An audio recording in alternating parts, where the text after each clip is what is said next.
África, o berço da raça humana. Não é o passado que me traz aqui, e sim o futuro. A África recentemente se conectou à banda larga. E enquanto a internet cresce e se espalha por todo o continente, tudo que é tocado por ela se transforma. A pequena cidade de Aburi, em Gana, é uma das últimas a se conectarem com o resto do globo. Estou viajando com Sir Tim Berners-Lee, o homem que inventou a internet. 20 anos se passaram desde a sua grande descoberta e agora a diferença entre os que têm e os que não têm internet está diminuindo rapidamente. Eu acho que a internet serve para conectar a humanidade. Agora que chegamos ao ponto em que 20% do mundo a está utilizando, a pergunta é, e os outros 80%? Esse centro comunitário pode não parecer grande coisa, mas ele é a nova fronteira dessa revolução virtual.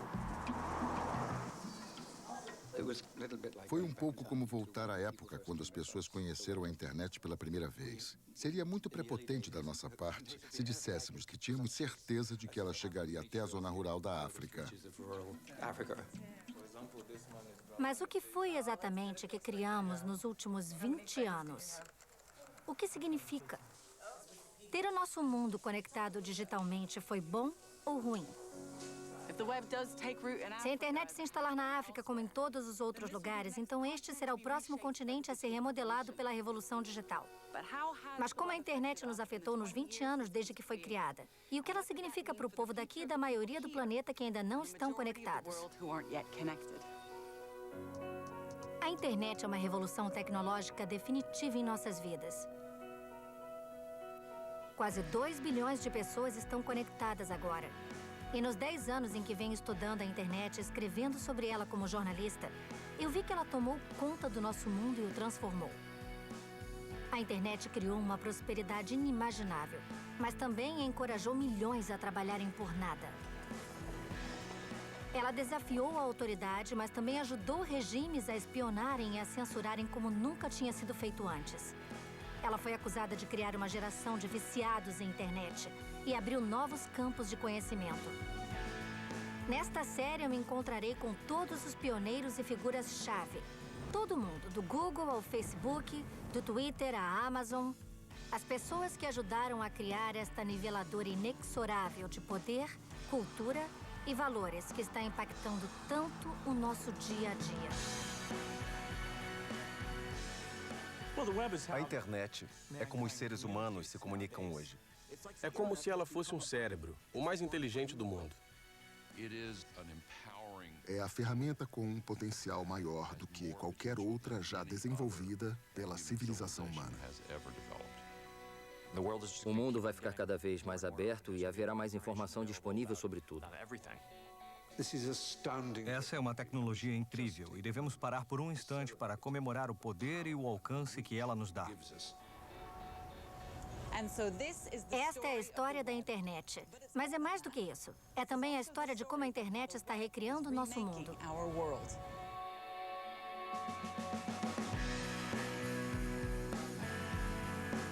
Revolução Virtual, versão brasileira Alcateia e Gramofone. O grande nivelamento? Mais de 2 séculos se passaram desde que testemunhamos algo da mesma escala e velocidade como a evolução trazida pela internet. A Revolução Industrial foi movida por o que, naquela época, era uma nova tecnologia radical, o vapor.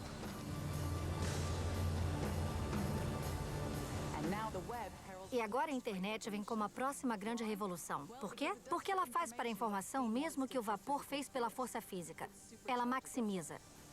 A internet permite que qualquer um publique e distribua palavras, imagens, vídeos e softwares instantânea e virtualmente de graça. 1/4 do planeta usa a internet agora. A internet é uma revolução. Ela foi aclamada como a grande niveladora da humanidade. Uma nova fronteira que nos dá acesso igual, voz igual e potencial igual. As pessoas que criaram a internet pensaram nela como a ferramenta definitiva de poder. Então ela já chegou com uma atitude, uma ideologia online que queria dar poder para o povo. A internet é uma forma de rebelião. Essas pessoas se opunham a uma noção de hierarquia e autoridade.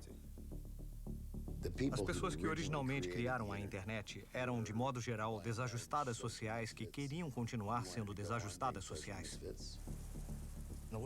Então, os libertários acharam um espaço perfeito para reproduzirem suas ideias.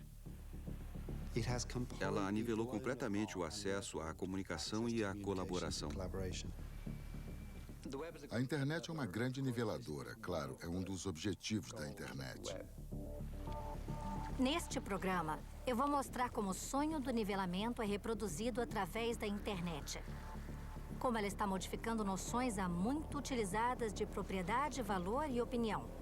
Como ela está desafiando modelos de negócios e como a igualdade prometida pela rede entra em conflito com a natureza humana, nosso desejo inato de lucrar e controlar. Vamos falar sobre o sentido desse conflito e sobre como ele ajudou a criar a internet. Esse fenômeno confuso, sedutor e imenso que conhecemos hoje.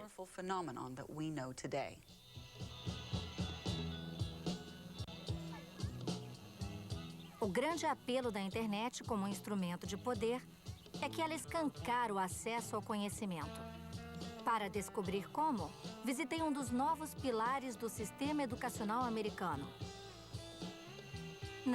Não é uma universidade elitista como Harvard ou Princeton, mas a cidade de Dixon, no Novo México, onde estão comemorando o Dia do Trabalho. Estou aqui para encontrar Einar Kavaran. Hoje ele está tocando bateria com sua banda. Mas em sua casa, ele é um revolucionário silencioso. Einar participa de uma campanha admirável que usa a internet para ajudar pessoas comuns a criar algo extraordinário.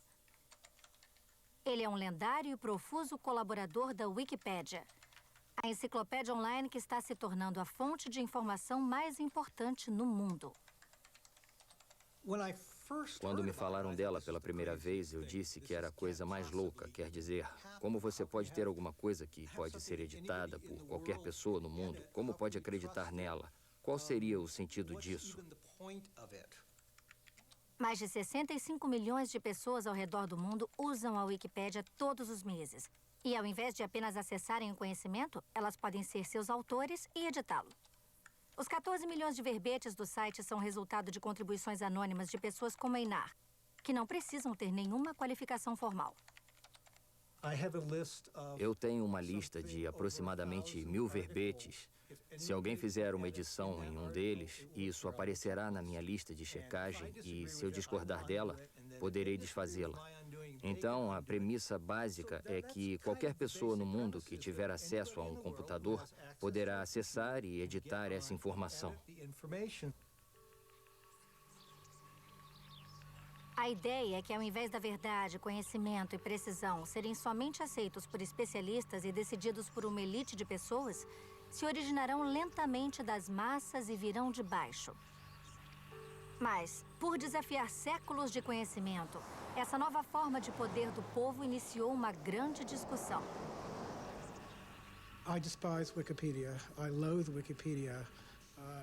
Eu desprezo a Wikipédia, eu odeio a Wikipédia. Eu acho que o grande milagre da internet é a conveniência. Mas o preço que eles pagam por serem tão rápidos e disponíveis é a imprecisão.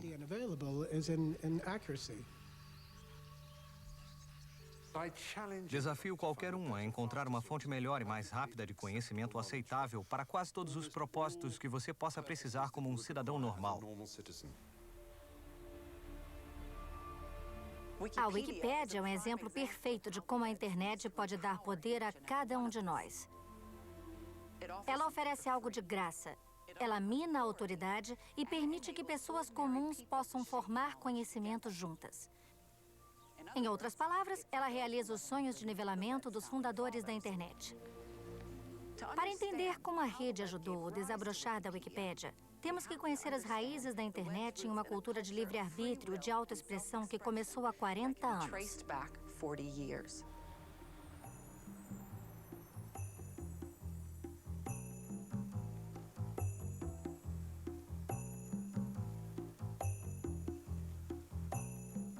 As ambições de nivelamento no mundo online podem ser encontradas na contracultura dos anos 60. E no epicentro desse idealismo hippie, São Francisco.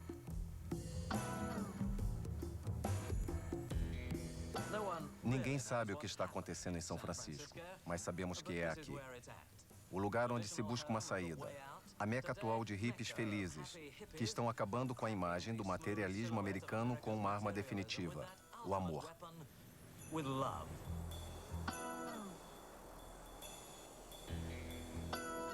No meio da agitação, uma linha particular de filosofia conhecida como libertarismo começou a criar raízes. Era uma mistura de ideias de esquerda e direita que rejeitavam o controle do Estado, o sistema legal e a censura, enquanto enfatizava a importância do livre-arbítrio individual. Enquanto o sonho da contracultura desapareceu no mundo real, nos anos 70 ele encontrou um lugar improvável onde essas ideias iriam florescer.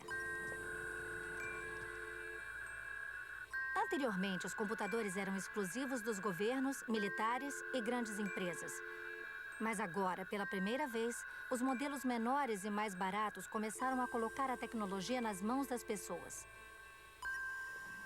E algo extraordinário aconteceu. Esse libertarismo contracultural encontrou abrigo nos primórdios da internet. O legado mais concreto da contracultura é a internet.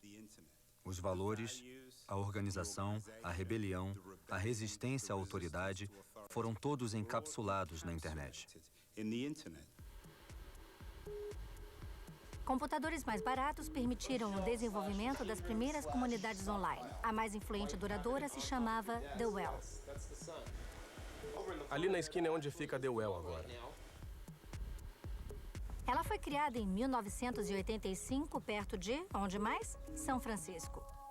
Sem a The Well, o Facebook, Twitter, MySpace e todas as outras comunidades da internet talvez nunca tivessem existido.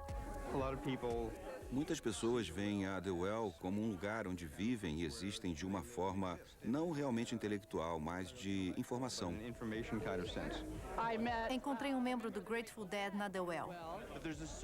Há um número de pessoas na The Well que são o que eu chamaria de desajustados inteligentes, que fizeram as coisas funcionarem pra gente. Foi a The Well que levou o libertarismo para a internet. Ninguém foi mais influente em operar essa extraordinária transição do que o homem que a fundou. Stuart Brand publicou a Bíblia da Contracultura, o Whole Earth Catalog. Ele participou de um estudo legal sobre o LSD e andou com os Panteras Negras. Foi aqui que a The Well começou e o que aconteceu aqui ajudou a definir todo o mundo online. Naquela época, uma fração de 1% de todo mundo tinha descoberto a internet. A The Well deu a muitas pessoas o primeiro gostinho do cyberespaço. Como foi? Porque havia uma vontade enorme de se mudar as coisas naquela época. Você queria revolucionar a comunicação, o conhecimento, a comunidade, a coisa toda. Acho que nós trabalhávamos com a premissa de que a revolução estava em progresso. Nós não tínhamos que empurrá-la. E, em grande parte, o que estava nos atraindo era um sentimento de curiosidade. O que acontece se você empurra isso, tenta aquilo, pensa na outra coisa. E, basicamente, o que estávamos fazendo era criar um cenário. E nós tínhamos essa mistura de pessoas que ainda não eram ricas, ainda não eram poderosas, mas que sabiam o valor que tinham e que um espaço imenso estava se abrindo para nós. Eu sempre checo as notícias primeiro para ver que coisas interessantes estão acontecendo. E depois vejo se há alguma controvérsia. Se estou na hora do almoço e não quero sair, me conecto na The Well, entro na conferência de mascotes e falo sobre os meus gatos. Tive um dia muito estressante. Vou para a conferência Word, onde todo mundo bota tudo para fora. Existiam 3 ou 4 tipos diferentes de conferências sobre sexo. Do tipo barra pesada ao tipo muito suave. Existia a Conferência das Confissões Verdadeiras, onde ninguém falava mal sobre os outros. E eles confessavam também. Muitas pessoas dão crédito a Deuel por estimular o mundo online desde o início, por sua atitude de o que rolar, rolou. E foi isso mesmo. Mas para mim, o que realmente reforçou o desafio à ordem estabelecida foi quando um membro em particular da Deuel tomou uma atitude e a transformou em uma constituição para a liberdade online. Esse foi um momento chave para a criação da rede como a conhecemos hoje em dia. O ciberespaço encontrou um profeta. John Perry Barlow, letrista do grupo cult dos anos 60, Grateful Dead. Ele pegou as vagas ideias libertárias propostas por muitos na Deuel e deu a elas uma forma real. Ele também causou um grande incremento no número de membros da rede. Quando as notícias do que você poderia conversar online com os membros do Grateful Dead vazaram, os fãs da banda correram para se afiliar. Os Deadheads estão online desde os primórdios da internet. Eles passavam a maior parte do tempo discutindo entre eles sobre as nossas deficiências. Você sabe como é. Barlow acreditou que a internet era um desafio à autoridade tradicional e que, ao oferecer informação grátis, ela nos ajudaria a nos tornarmos livres. Você não precisa controlar muitas pessoas, você pode controlar o que elas acreditam e você pode controlar as coisas às quais elas têm acesso. Se você pode controlar o que elas sabem, o resto é muito fácil. Barlow ajudou a começar a influente Electronic Frontier Foundation, que fazia campanha para a liberdade online. Ela é baseada nas opiniões que ele publicou em sua declaração de independência no ciberespaço. Governos do mundo industrial, seus cansados gigantes de carne e aço, eu venho do ciberespaço, o novo lar da mente. Em nome do futuro, peço a vocês do passado que nos deixem em paz. Vocês não são bem-vindos entre nós. Vocês não têm soberania onde nos encontramos. Não era só sobre deixar as pessoas em paz. Era uma declaração dizendo, atenção, nós já fomos. Sabem, vocês vão ter o maior trabalho tentando nos pegar. Os seus conceitos de propriedade, expressão, movimento e contexto não se aplicam a nós. Vamos criar uma civilização da mente no ciberespaço. Que será mais humana e justa do que o mundo que os seus governos fizeram antes.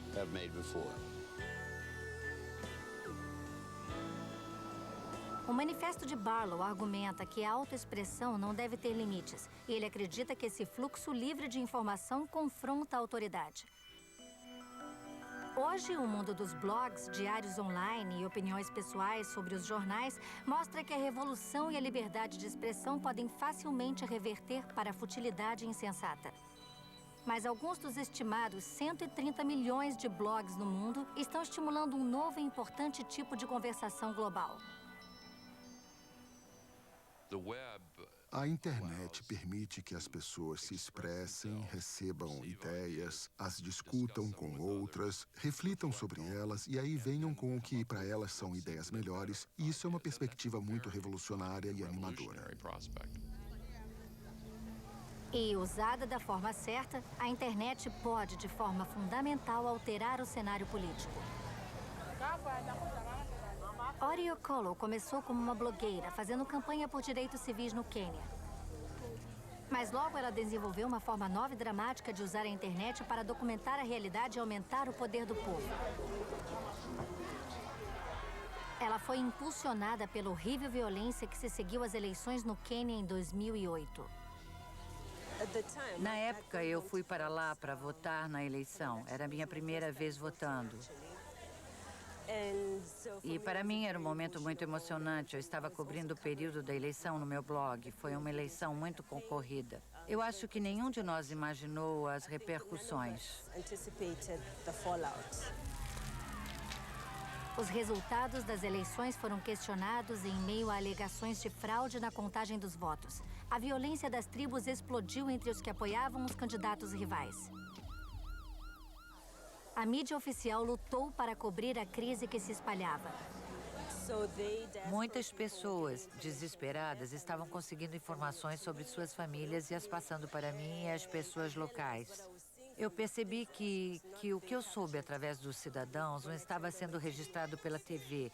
E eu pensei que se apenas eu, uma pessoa, conseguir todas essas informações, devia ter muita coisa acontecendo que nós não estávamos vendo na TV. Ori formou um time e criou um site na internet chamado Ushahidi. Ushahidi quer dizer testemunha em Swahili. E ele possibilitou às pessoas comuns informar sobre ataques e a criar uma imagem instantânea do tumulto.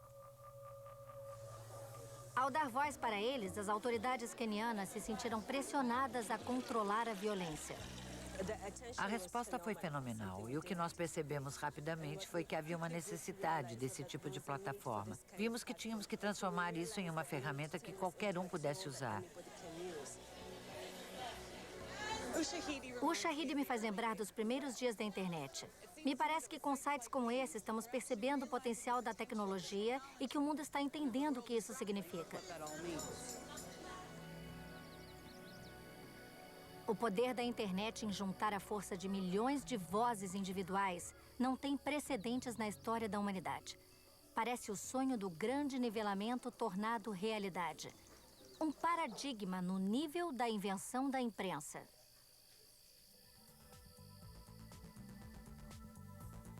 Nós falamos de rede de internet como se fossem a mesma coisa, mas elas não são. A rede são simplesmente os links, informações e páginas entregues a nós através da infraestrutura conhecida como internet. As raízes da internet vêm do começo dos anos 60 na América, quando os computadores das universidades e militares estavam conectados através do sistema telefônico. O e-mail nasceu em 1965 e os padrões normais começaram a permitir a troca de arquivos através das redes. Mas conseguir informação ainda era extremamente difícil. Os usuários tinham que saber exatamente onde ela estava guardada e como dizer a seus computadores para achá-la, telefonando para outro computador. A internet como nós conhecemos hoje em dia, onde qualquer um pode acessar quase tudo, ainda não existia.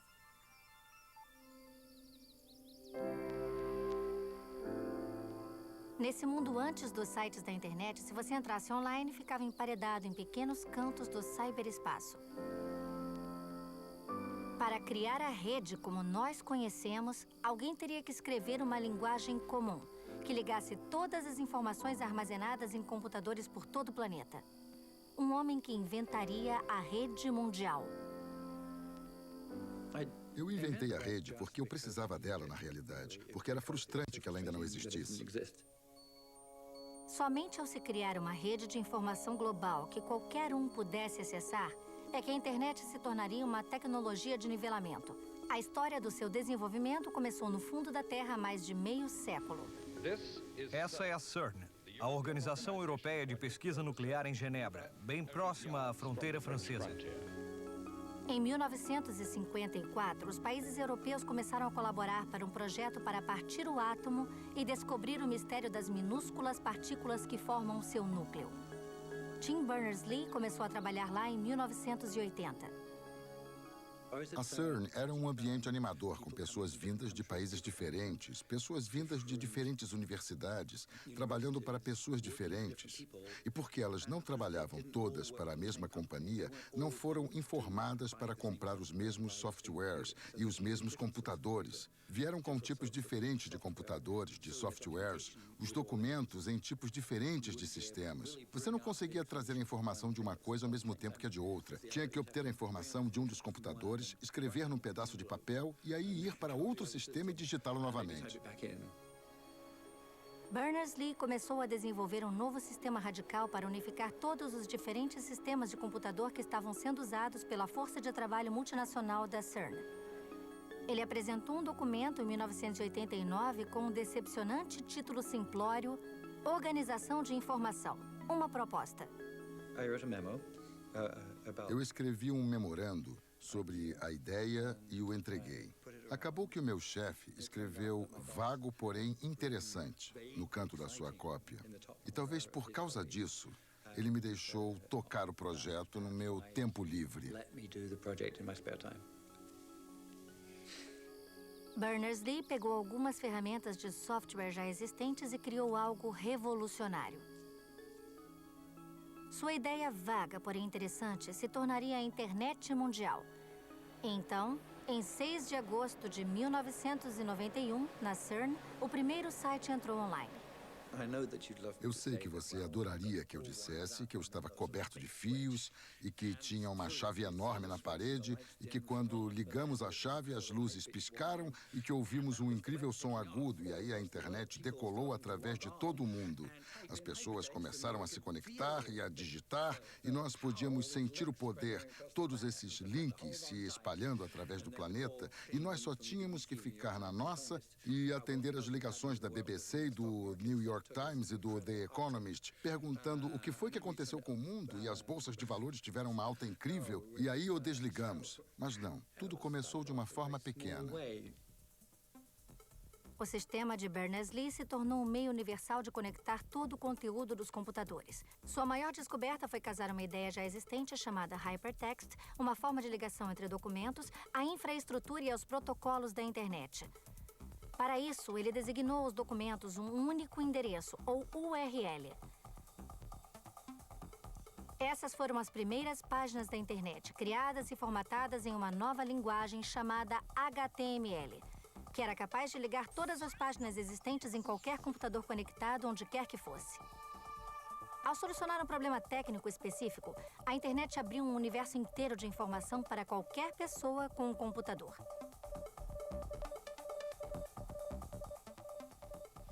Parecia um admirável mundo novo, parecia uma nova democracia, parecia uma nova forma das pessoas se unirem. Parecia o mais fantástico, radical e extraordinário desenvolvimento desde que Gutenberg, em 1450, imprimiu a sua Bíblia e os primeiros documentos. O sonho de todo mundo estar conectado, bem lá de trás. E se trata de pessoas trocando informação.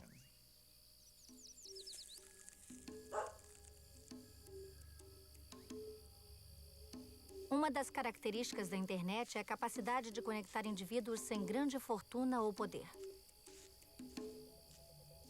Hoje, em todo o mundo conectado, há pessoas beneficiadas, como Kujo Agbevi, um fazendeiro ganense.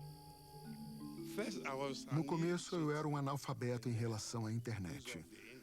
Mas um amigo me apresentou a ela e me ensinou a, pelo menos, navegar e achar todas essas coisas. Kujo usa a internet para aprender a cultivar de forma mais eficiente e a competir com fazendas bem maiores. Eu uso a internet para achar os preços das commodities e depois o mercado onde elas podem facilmente competir. A administração e o marketing do produto mudaram muito. Eu me sinto mais conectado com o mundo.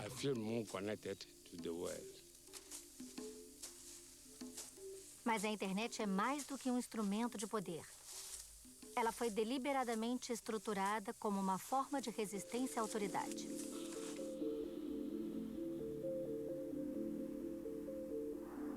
A internet foi projetada para dar a todos os usuários igual acesso. Você não precisa de permissão para visitar um site ou para criar um. E quando está na internet, não há governo gerando regras ou regulamentos. Não há centro nem autoridade de controle. É o nivelamento definitivo.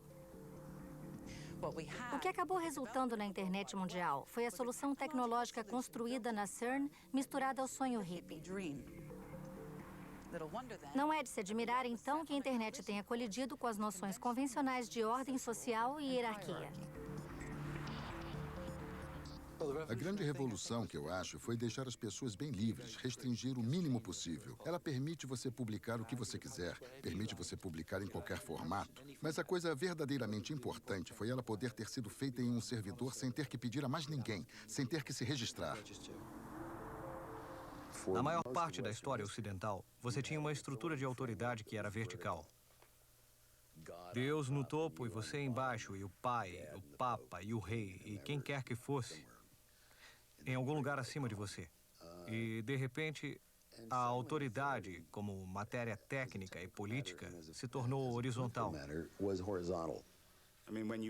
Quando você ouve pessoas como Berners-Lee e todo o resto do pessoal que idealizou essa noção, pela primeira vez na história, nós criamos algo sem um centro, que não pode ser controlado.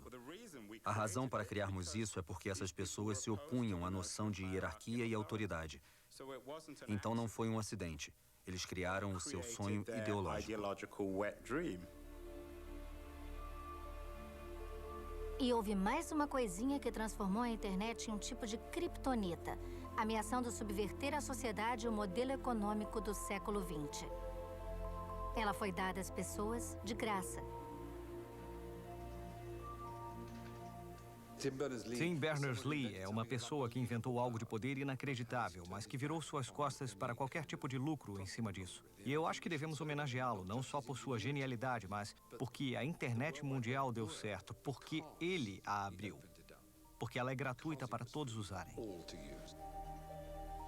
É uma fonte realmente aberta nesse sentido, e ele deveria receber agradecimentos diariamente por todos que têm algum prazer ou lucro através da internet mundial, por esse ato supremo de generosidade, altruísmo e idealismo. Tim criou uma caixa de ferramentas que deu para o mundo e disse: eu criei essa caixa de ferramentas, não sei ao certo o que fazer com ela, mas vejam o que vocês podem fazer com ela. E ao dar isso, ao invés de controlá-la, ele começou todo esse processo de inovação social e cultural.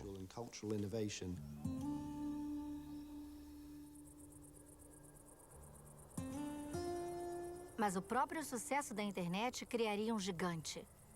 A ideia de que ela era um espaço criativo, onde todos podiam participar igualmente, foi rapidamente confrontada por um modelo bem diferente, que viu a internet como um espaço para comprar e vender, ao invés de compartilhar.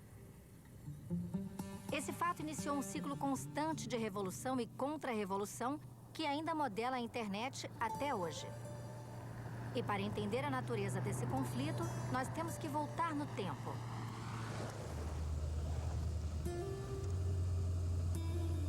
O ano era 1975. Pink Floyd tocava no rádio. Tubarão estava nos cinemas e a guerra do Vietnã recém terminara. Mas era também o ano em que um jovem desistente de Harvard, chamado Bill Gates, chegou a Albuquerque, Novo México.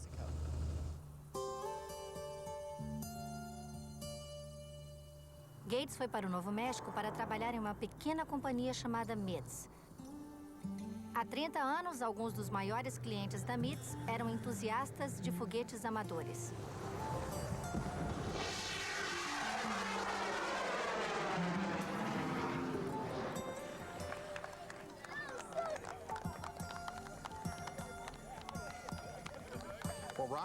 Foguetes. Queríamos fazer algo mais do que lançá-los para cima e depois vê-los descerem. E a MITS criou os primeiros pacotes pequenos de ferramentas para que pudéssemos extrair dados. Mais ou menos da mesma forma que extraímos dados para os nossos computadores hoje. A MITS logo passou para eletrônicos mais sofisticados, criando um dos primeiros computadores caseiros com preço acessível. O Altair 8800. Ajudando a desenvolver a revolução que levou ao mundo conectado de hoje em dia. O computador pessoal foi o modelo ideal para a criação da internet. Teriam que ter milhões dessas máquinas comuns para fazer algum sentido.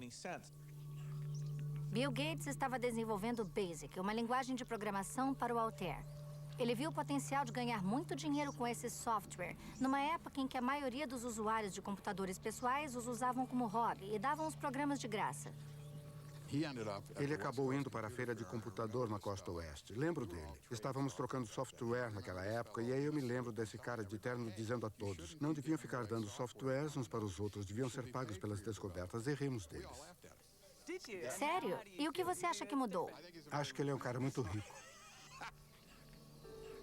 Gates negociou os direitos de cada cópia do software Altair que foi vendida. Então, quando ele descobriu que membros do Computer Club na Califórnia estavam fazendo cópias piratas, ele ficou furioso. Bom, nós tínhamos uma cópia da fita que a livraria do nosso clube tinha comprado.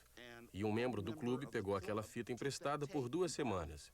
Quando ele voltou, tinha 4 cópias e nós recebemos uma carta do Bill Gates. Ele estava todo chateado, afinal, você sabe que está copiando o software e não deveria, porque você basicamente tem que pagar pelo que usa. Quando nós começamos a Microsoft, algumas pessoas estavam copiando a fita do BASIC. Eu disse numa carta, nós vamos criar mais softwares se mais pessoas nos pagarem. Algumas coisas devem ser de graça, outras não. 20 anos depois, Bill Gates e a Microsoft recomeçariam essa batalha online. O software para a internet mundial foi dado de graça, porque Tim Berners-Lee, como os pioneiros de antes, acreditava que o mundo online deveria ser sobre o ideal de compartilhar. Para Bill Gates e outros como ele, era simplesmente a maior oportunidade de grandes negócios do século. A internet do começo parecia um desvio radical dos negócios tradicionais. Havia essa outra dimensão para a experiência humana, que é muito difícil de relacionar com os dias de hoje, que não tem nada a ver com o dinheiro. Quando os negócios vieram para a internet, o objetivo do jogo era faturar com ela. Antes da rede, a internet era administrada por um corpo público e os negócios eram proibidos. Isso só foi derrubado em 1994. E essas duas ideologias opostas travariam uma batalha pela alma do mundo online. O conflito mais significante ocorreu em 1995, quando a Microsoft lançou o Internet Explorer e derrotou todos os concorrentes. Ela praticamente forçou todas as fábricas de computadores a venderem suas máquinas com ele pré-instalado. De uma hora para outra, a Microsoft acabou com mais de 90% do mercado. Isso é um software. Podemos fazer qualquer coisa. Só uma ação legal por parte do governo preveniu a dominação total e o risco da internet se transformar em uma experiência da marca Microsoft. A Microsoft é um monopólio e se empenhou em práticas anticompetitivas que feriram a inovação e limitaram a escolha dos consumidores. Mas a batalha legal não era só sobre a Microsoft. Era sobre duas ideias completamente diferentes de como a internet deveria ser. Eu acho que desde o começo existem duas visões contrárias sobre o uso da internet. Uma é de que a internet é o lar da colaboração, do compartilhamento, da liberdade de informação, da oportunidade das pessoas criarem coisas juntas em plataformas abertas e compartilharem ideias. E isso está embutido na cultura hippie do clube do computador caseiro, logo no começo dos anos 70. E tem a outra visão, que é a visão do tipo Bill Gates e da indústria Microsoft, que é, espera aí, como a gente vai pagar o aluguel? A regulamentação do governo cortou as asas da Microsoft, mas a ideologia comercial que ela representava passou a predominar. Nessa era de explosão.com, parecia que a internet já estava madura para a exploração de negócios, mas logo o equilíbrio de poder mudaria mais uma vez. O Internet Explorer popularizou a internet para milhões de pessoas, que agora começaram a aprender o que ela podia fazer para o bem e para o mal. O seu potencial e o nosso potencial se tornaram um desafio às noções tradicionais de propriedade, criatividade e poder. O potencial de nivelamento anti-negócios da internet estava prestes a reemergir de uma forma nova e chocante. Ele iria enfraquecer séculos de antigas noções sobre direitos autorais e propriedade. A história começa com um adolescente de 18 anos em um dormitório de faculdade. Eu comecei com isso porque achei empolgante. Era apenas um tipo de projeto pequeno. E terminou alguns anos depois, deixando uma indústria de bilhões de dólares de joelhos e mais esperando na fila. Pessoas fazendo downloads de músicas do Metallica. Eles querem processar todo mundo com idades entre os 13 e os 30. Acho que não vai dar. Eu acho que eu estaria mentindo se dissesse que eu não tinha nenhum medo de ir parar na cadeia. A indústria da música foi apenas a primeira de muitas a descobrir que a internet podia destruir os modelos já estabelecidos de negócios. Em 1999, Sean Fanning lançou um pequeno software na internet chamado Napster. Ele teve a ideia inicialmente em sua faculdade. Eu tinha um colega de quarto que gostava de músicas de rap desconhecidas. E foi nessa hora que eu comecei a pensar na ideia de que as pessoas poderiam ter um software que as permitisse compartilhar sua coleção de música, bem como ter acesso às coleções das outras pessoas. O Napster se aproveitou da mudança da música do CD para formatos digitais como o MP3, que eram fáceis de serem copiados e compartilhados. Permitiu que os usuários da internet em qualquer lugar do mundo pudessem compartilhar música ilegalmente uns com os outros gratuitamente, ao invés de pagar por isso. O software puxava informação sobre música em qualquer computador conectado a ele. Os usuários podiam procurar por músicas nessa gigante base de dados. Quando achavam o que queriam, o Napster conectava o computador armazenador do arquivo com a pessoa que o queria. Com um clique do mouse, a pirataria se tornou global. O sonho de nivelamento da internet produziu um resultado mais sinistro ao encorajar milhares de pessoas a desrespeitarem a lei pela primeira vez. A banda Metallica se tornou a improvável porta-voz da indústria musical. Se você tem o direito de baixar músicas de graça, digamos então que você é um bombeiro ou mecânico ou o que quer que seja, então eu tenho o direito de ligar para você a qualquer hora para consertar o meu encanamento de graça. Ou você tem que vir consertar o meu carro da próxima vez que estiver com um problema de graça. Eu nunca imaginei que, ao criar o Napster, ele mudaria a indústria da música no nível a que chegou. Mas eles com certeza sentiram a dor de serem forçados a entrar em um mundo com distribuição digital. Depois de 2 anos de batalha legal, em 2001, o Napster foi controlado e depois encerrado. Mas outros serviços mais sofisticados simplesmente tomaram seu lugar. Hoje em dia, na Inglaterra, a indústria do entretenimento alega que 95% da música compartilhada online não é paga. E a receita perdida por downloads ilegais de filmes, programas de TV e música chega a 531 milhões de libras. A nossa tecnologia de computadores nos deixa copiar tudo instantaneamente. É assustador, é um novo mundo. Um novo mundo a se descobrir e talvez levem décadas, talvez séculos, para sabermos onde isso vai terminar. A internet ameaçou a forma como qualquer indústria tradicional baseada em informações e comunicação faz negócios. Mas essa mudança dramática envolve mais do que roubo e pirataria. Ela também envolve a forma como a internet parece estar se mantendo verdadeira aos seus ideais de nivelamento anti-autoridade. A concepção essencial da rede, a capacidade de compartilhar informação global instantaneamente e quase sem nenhum custo adicional dos intermediários, dos agentes, dos editores, dos donos de jornais, permite as pessoas se conectarem diretamente umas às outras de forma que todas podem ter um público ou seguidores. Nesse admirável mundo novo conectado, você não precisa ser ninguém para ser alguém. Quando a internet surgiu, um mundo novo se abriu, porque ela lhe dava o direito de se tornar editor, coisa que não existia. Havia apenas algumas fontes discretas, que eram os editores do mundo. Posso ir aqui, ali, e você estava limitado. Agora, alguém com um iPhone pode postar um vídeo, fazer uma transmissão através dele e se conectar a outra pessoa. Qualquer um com os meios de comunicação através de um computador pode ter acesso em potencial a qualquer pessoa. Usar conteúdo gerado é um jargão para essa revolução criativa. É estimado que 1/5 do material que se encontra na internet hoje em dia é conteúdo criado por amadores. Toda a vida humana e animal está lá. Um dos maiores distribuidores é o YouTube, um site que permite às pessoas colocarem vídeos online. Isso quer dizer que todo mundo tem a chance de ser visto. Eu acho que no passado, os modelos tradicionais viviam da escassez, o que eu não acho que seja saudável para a sociedade. Poucas pessoas tendo o controle da criação de todo o conteúdo no mundo e também o controle de toda a distribuição. O YouTube postou seu primeiro vídeo em 2005. Agora o site é visto mais de 1 bilhão de vezes por dia e criou as suas próprias novas estrelas.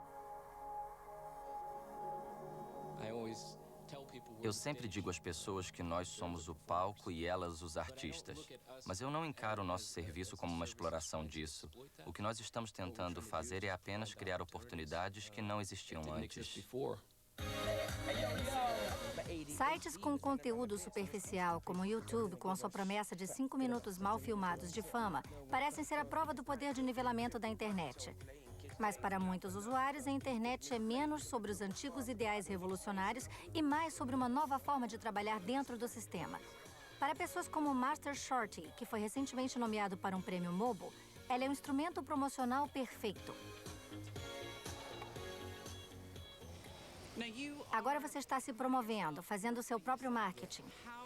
Como a internet conseguiu tornar isso possível de uma forma que você não conseguiria antes? Eu acho que é isso que o tornou possível. Eu costumava trabalhar muito divulgando a minha música, tentando encontrar produtores para realmente fazer música.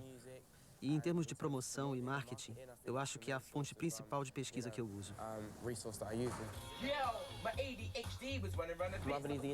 A internet é cheia de amantes da música em geral, então é como uma grande comunidade online com rappers novatos, cantores, músicos, produtores. Eu tenho a capacidade de alcançar muitas pessoas em um determinado momento, num estalar de dedos. Olhando friamente, esse mundo de autopromoção pode parecer menos um desafio às indústrias estabelecidas e mais uma fonte de alimentação. Um caminho para novas vozes serem descobertas e conhecidas. Você pode destruir hierarquias, as hierarquias da indústria da música, por exemplo. Mas no final, depois que você se torna conhecido, tem que assinar com um dos estúdios de gravação, como no American Idol.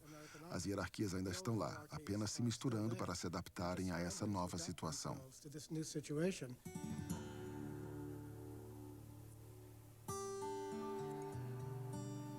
A internet facilita produzir e compartilhar, mas isso não quer dizer necessariamente que ela está democratizando a criatividade. Examinando de perto, mais uma vez, algo mais intrigante, mais perturbador até, começa a surgir. E pode ser visto mais claramente no mundo dos blogs. Escrever em um blog era o caminho para aqueles que não conseguiam ser ouvidos de nenhuma outra forma. Agora se tornou mainstream. Essa mudança nos mostra algo crítico sobre o ciclo de revolução e contra-revolução que existe na internet hoje em dia. Estou a caminho de conhecer uma das figuras-chave da nova mídia. Arianna Huffington gosta de pensar em si mesma como uma das maiores líderes de torcida para o poder democratizante da internet. Eu sou uma grande otimista em relação à internet. Eu acho que a forma como ela disponibilizou um fórum para milhões de pessoas que de outra forma estariam de fora das conversações tem um significado incrível. Mas a realidade da internet que Arianna lançou parece mais com domar as milhões de vozes que se alastram na internet ao invés de abraçar o seu potencial democrático. O Huffington Post é conhecido como um site de agregamento. Ele junta e filtra o trabalho de outras pessoas em toda a internet, gratuitamente. E, ironicamente, ao se tornar mais influente, ele parece cada vez mais com um jornal à moda antiga. Eu sinto que nós estamos na direção de um futuro híbrido, onde combinaremos o melhor da mídia tradicional, precisão, justiça e o melhor da nova mídia, transparência, imediatismo e economia. Mas nesse mundo híbrido, ao invés de todos terem uma opinião igual, os editores estão cada vez mais filtrando e excluindo opiniões. O futuro híbrido que eu estou visando vai incluir milhões de vozes, mas não vai eliminar os editores. Na verdade, os editores serão mais importantes do que nunca. Os pioneiros da internet esperavam que ela libertaria milhões de novas vozes. Ao invés disso, pessoas como Arianna Huffington são os novos guardiões dos portões, restabelecendo as velhas hierarquias. Eu acho que isso reflete a bancarrota intelectual da internet, quando alguém como Arianna Huffington se torna um símbolo das supostas qualidades revolucionárias dela. Ela é uma mulher interessante, mas é tão revolucionária quanto o meu cachorro. Enquanto os promotores da internet falam sobre sua incansável e promíscua energia criativa, os fatos sugerem que esse não é sempre o caso. O mundo dos blogs, por exemplo, está passando por uma crise. Dos mais de 130 milhões de blogs ativos desde 2002, é estimado que 90% estejam inativos. Essa troca de poder não é um exemplo isolado. É consequência da concepção única da internet. Seus divulgadores originais acreditavam que um espaço sem regras e regulamentações seria mais igual. Mas me parece que com o crescimento da internet, um paradoxo surgiu e o contrário está acontecendo. A própria falta de regulamento implica em que os que têm mais recursos podem gritar mais alto e impor suas marcas e sua autoridade. Para entender a verdadeira distribuição do poder na internet, imagine o ciberespaço como espaço. Aqui nós vemos pela primeira vez um modelo matematicamente preciso do tráfego na Grã-Bretanha. Essa é uma galáxia dominada por um punhado de megamarcas. Todos os meses nós procuramos no Google mais de 38 milhões de vezes. 1 em cada 3 de nós tem agora uma página no Facebook. O eBay recebe 21 milhões de visitas por mês. A Amazon, 16 milhões. A internet tem só um site de buscas, um lugar para compras, uma livraria e uma rede social que servem. Eu acho que você pode ver isso em empresas como o Google e o YouTube. A agregação maciça da nova riqueza e poder. A pequena elite de pessoas, na sua maioria, do Vale do Silício. Quando você pensa nisso, parece estranho não haver competidores para o Facebook. Há competição para tudo em uma sociedade capitalista. A forma como a Honda compete com a Toyota, a forma como a Pepsi compete com a Coca. Isso, de fato, demonstra que a internet é um lugar limitado para toda a sua retórica sobre liberdade cultural e de entretenimento. Com a internet, você vê a manifestação mais pura da forma como o poder funciona. Ele se empresta para a oligarquia, ele se empresta para uma pequena elite e a internet é um reflexo perfeito disso. E agora, 20 anos depois, com a maior parte do mundo em desenvolvimento começando a se conectar, o homem que inventou a internet está preocupado com o seu futuro. A preocupação que eu tenho é a de que haja algum tipo de centro de controle. E em alguns países são os governos e em outros são as companhias. Eu acho que nós temos que estar sempre vigilantes em relação a isso, a essa ameaça, ou a internet se tornará assustadora demais para se usar. Então, o surgimento desses novos blocos do poder na rede significa que os dias de nivelamento da internet acabaram? Será que a visão idealista dela como um espaço único, onde somos todos iguais, é apenas uma lembrança nostálgica? Este é o homem que teve o mais ambicioso sonho de nivelamento de todos. A minha jornada completou seu caminho, voltando ao ponto de partida, a Wikipédia. O seu criador queria liberar o poder do povo para democratizar todo o conhecimento humano. Jimmy Wales é o homem por trás da fonte de pesquisa mundial gerada por seus usuários. A Wikipédia, de uma certa forma, derruba várias suposições hierárquicas que as pessoas têm. Acontece que é mais fácil você conseguir qualidade quando se tem mais pessoas participando e quando você julga a qualidade do trabalho de alguém pelos seus próprios méritos e não por suas credenciais. Mas ao crescer, a Wikipédia teve que lutar para manter vivo seu sonho de dar poder. Ela foi obrigada a reforçar as suas regras para evitar que páginas fossem sabotadas. Ao invés da verdade emergir do consenso, cada vez mais ela tem que ser policiada. Nós éramos criticados por sermos igualitários, agora somos criticados por sermos elitistas. Entre os dois extremos, houve um tempo em que tudo estava bem, só que ninguém notou. Um novo sistema foi desenvolvido para tentar conciliar o acesso liberado para a Wikipédia com a necessidade de precisão e autoria. Os editores podem proteger páginas. Alguns milhares de administradores podem deletá-las. 12 membros de um comitê de arbitragem julgam as disputas. E no topo da cadeia está o próprio Jimmy Wales. Nós estamos mais estruturados, mais ou menos como no sistema britânico. Nós temos essa mistura muito interessante de democracia e aristocracia, que nos dá mobilidade. Você acha que é da natureza humana o surgimento de elites e hierarquias? Eu nem gosto dos termos que você está usando na pergunta, porque eu acho que quando nós falamos sobre elites e hierarquias, as pessoas pensam ou tendem a pensar em termos de estruturas de cima para baixo, estruturas autoritárias. Enquanto o que eu vejo acontecendo é que as comunidades podem se unir, criar normas e padrões e instituições para lidarem com essas coisas, mas o que também envolve traçar algumas linhas e dizer, olha, em algum momento você não está sendo construtivo e não o queremos aqui. Nós vimos como a pirataria desenfreada no Napster, a liberdade criativa oferecida pelos blogs e YouTube e o conhecimento amador na Wikipédia podem nivelar o mundo. Mas nesses espaços revolucionários da internet, uma contra-revolução aconteceu de forma inevitável. A internet foi colonizada por novos guardiões dos portões e novas elites. A verdadeira pergunta para mim é se a internet é inerentemente desigual, porque espelha as desigualdades e hierarquias do nosso mundo.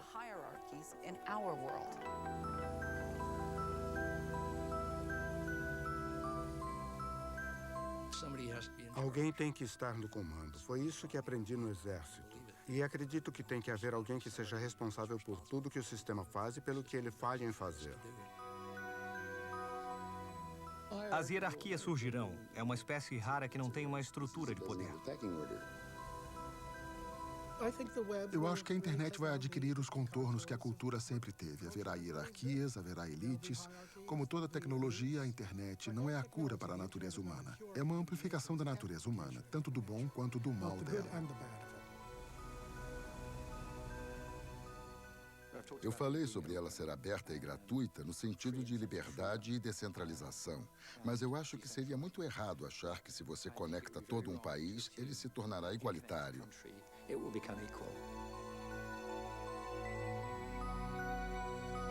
Para mim, a pergunta mais importante sobre a internet hoje é se o seu início idealista foi relegado à história.